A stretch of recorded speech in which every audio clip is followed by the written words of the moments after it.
दोस्तों ये आंकड़ा जो लगातार बढ़ रहा है वो आंकड़ा पहुंच चुका है 417 तक। जी हां, इंडिया गठबंधन के खाते में या यूं कहा जाए बी सुदर्शन रेड्डी के समर्थन में 417 सांसद हैं, जिसमें लोकसभा राज्यसभा दोनों के हैं।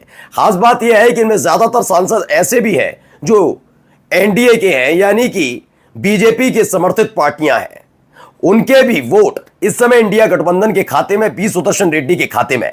आज मैं आपको दिखाने जा रहा हूं पिछले 2 से 4 घंटे के भीतर 2 बड़े झटके और बीजेपी को लग चुके हैं। इसीलिए खबर निकल कर आई कि जेपी नड्डा ने जो डिनर पार्टी बुलाई थी कि आओ आओ बैठकर जरा बात करते हैं, और उसके बाद देखा जाएगा कि नरेंद्र मोदी साहब जो आयोजित करेंगे डिनर पार्टी, जहां पर बताया जाएगा कि एनडीए एकजुट है, वो डिनर पार्टी फेल साबित हुई।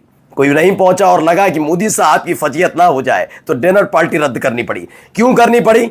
2 और बड़े झटके लगे हैं बीजेपी को। कौन कौन से वो झटके हैं? और सीपी राधाकृष्णन समझ गए, उपराष्ट्रपति नहीं, वो महाराष्ट्र के राज्यपाल ही रहेंगे। नमस्कार, मैं हूं प्रज्वल गौतम और आप देख रहे हैं टाइम्स एक्सप्रेस।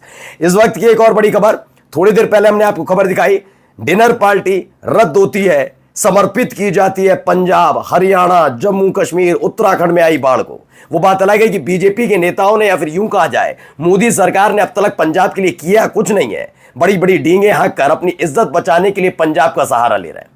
सोचिए, पंजाब जिस बाढ़ से ग्रसित है, उस पंजाब में अब तक मदद नहीं भेजी, लेकिन आखिर में असमत, इज्जत और साख वो पंजाब ही बचा रहा है, क्योंकि इनके पास कोई और दूसरा बहाना नहीं था। कि आखिरकार क्या हुआ? जेपी नड्डा साहब ने डिनर पार्टी कैंसिल की तो की, 8 तारीख वाली क्यों रद्द करनी पड़ी? उसका पूरा थ्योरी आपको बताने जा रहा हूं, क्योंकि 2 बुरी खबरें और बीजेपी तक पहुंच गई थी। ये क्या क्या खबरें हैं? पहली एक खबर देखिए।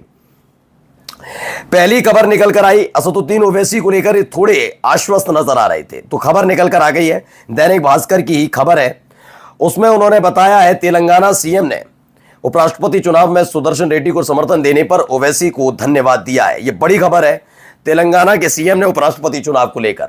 अब यह आंकड़ा कैसे हो गया है 417 यानी 417, वो आपको पूरा डिटेल में हम दिखाने जा रहे हैं। लेकिन उससे पहले आप समझिए, एक वोट और बढ़ गया। राज्यसभा में एक समय एआईएमआईएम का कोई भी सांसद नहीं है, इकलौते सांसद लोकसभा के ये हैं। अच्छा, एक एक वोट कब जरूरी हो जाता है किसी भी गठबंधन के लिए या पार्टी के लिए? जब वो बिल्कुल खतरे के निशान पर होती है। भारतीय जनता पार्टी के लिए जरूरी नहीं था, एनडीए के लिए जरूरी नहीं था, अगर उसका अपना गठबंधन मजबूत रहता। और अगर यही चुनाव साल 2024 से पहले होता तो शायद बीजेपी और ना डरती। लेकिन अब क्यों डर है? क्योंकि एक तो 240 पर है, उनके खुद के सांसदों के क्रॉस वोटिंग का डर है। जिस तरह के हालात, जिस तरह से वो 10 साल तक सत्ता करते रहे, शासन चलाते रहे और अपने लोगों के साथ व्यवहार करते रहे, उससे लोगों में गुस्सा है। और खास बात यह है कि उनके अपने लोगों ने साथ छोड़ दिया है। तो एक एक वोट जरूरी है। उन्हें पूरे ओवैसी पर भरोसा था कि कहीं ना कहीं ओवैसी तो साथ दे ही देंगे। क्यों दे देंगे साथ, मैं बताता हूं। इन्हें लगा था कि जिस तरीके से उन्हें विदेशों में भेजा ऑपरेशन सिंदूर के बाद, तो उसका कहीं ना कहीं राजनीतिक लाभ उठाया जाए। लेकिन नहीं, तेलंगाना पहुंचे थे बी सुदर्शन रेड्डी। मैंने आपको खबर दिखाई थी, और सीपी राधाकृष्णन कहीं नहीं जा रहे। ना सीपी राधाकृष्णन उत्तर प्रदेश आए। खबर आई क्या? आए मिलने? कभी मिलने आए? किसी से मिलने नहीं आए। वरना आप खुद सोचिए, आप कहेंगे कौन है यहां पर, तो मैं बता दूं, उत्तर प्रदेश के लिहाज से यहां पर जयंत चौधरी है, 2 लोकसभा सांसद, 1 राज्यसभा सांसद। ठीक है, अनुप्रिया पटेल है। उत्तर प्रदेश का लिहाज रखोगे नहीं रखोगे? ऐसे तो मिल लेते, रामगोपाल यादव भी थे बी सुदर्शन रेड्डी के नामांकन के समय, लेकिन मिलने आए ना, समाजवादी पार्टी के सांसद, समाजवादी पार्टी से मिलने आए ना, अखिलेश यादव से मिलने। ये होता है, ये डेकोरम होता है। लेकिन सीपी राधाकृष्णन जानते, मैं ये नहीं कह रहा कि डेकोरम नहीं निभा रहे, लेकिन उनको पता है नहीं हो, हाथ से खिसक गया है, एक एक वोट के लिए रो रहे हैं। तो देखिए, ओवैसी साहब ने भी समर्थन दे दिया। इस बीच खबर आई कि चिराग पासवान के साथ साथ जीतन राम मांझी भी कांग्रेस के संपर्क में चल रहे हैं। दरअसल छोटी राजनीतिक पार्टियां जो होती हैं, उनकी गलतियां नहीं है, उनके साथ क्या होता है, वो ये जानते हैं कि तरक्की जल्दी नहीं कर पाएंगे।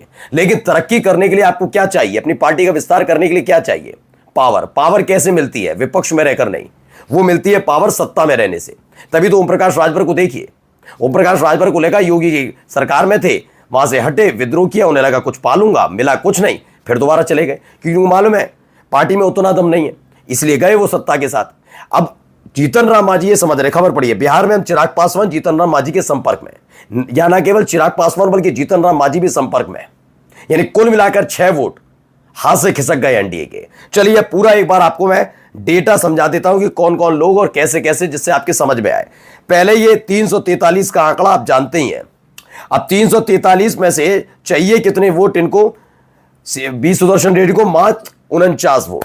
क्या 49 वोट मिल रहे हैं? नहीं, उससे ज्यादा है। कैसे? तो जरा आप समझिए। 343 में हम आपको दिखा रहे हैं, देखिए ये इसमें 17 वोट जो आपको टीडीपी के खाते में दिख रहे हैं, पूरे 17 लोकसभा के सांसद नहीं है। इसमें 16 सांसद लोकसभा के हैं, 16 एमपीज लोकसभा से हैं और एक राज्यसभा सांसद टीडीपी के हैं। यानी 17 वोट इस समय टीडीपी के पास है और ये 17 वोट जा रहे हैं सीधे सीधे इंडिया गठबंधन यानी बी सुदर्शन रेड्डी के खाते में। इसके बाद अगला नंबर आता है जन कल्याण जनसेना पार्टी, पवन कल्याण की पार्टी का।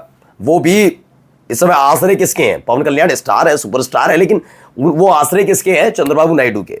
2 सांसद उनके हैं, तो दोनों वोट जा रहे हैं बी सुदर्शन रेड्डी को। 362।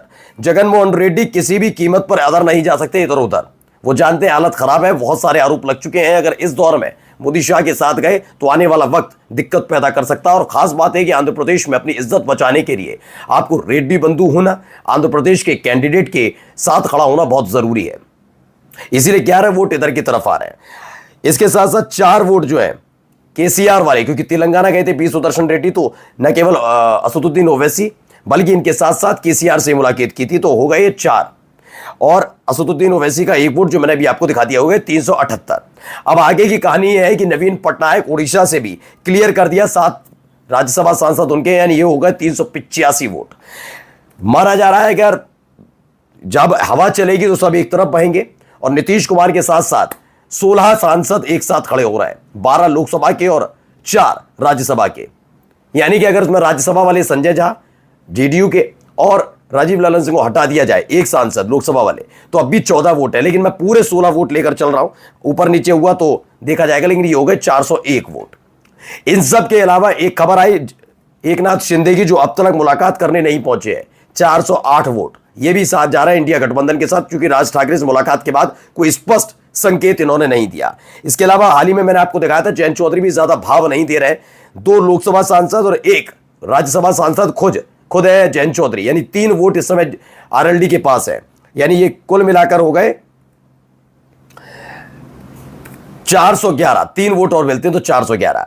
अब इसमें चिराग पासवान को लेकर हाल ही में दावा किया गया। दावा यह कि चिराग पासवान कांग्रेस पार्टी के संपर्क में है और एक पहला बड़ा झटका मिलने जा रहा है, गच्चा मिलने जा रहा है इस उपराष्ट्रपति चुनाव के साथ। तो यह आंकड़ा मिलकर हो गया 5 लोकसभा सांसद है इस समय चिराग पासवान के पास 416, और जीतन राम मांझी जो खुद एक सांसद है, मोदी सरकार में मंत्री है, आंकड़ा 417 हो गया है।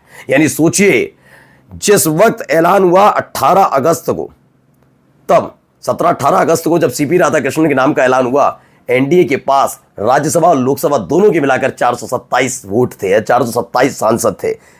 और आज देखिए अकेले अपने दम पर 417 वोट किसके पास हैं? अकेले बी सुदर्शन रेड्डी के पास। अब जीत देख लीजिए, जीत किसकी पक्की है। नमस्कार।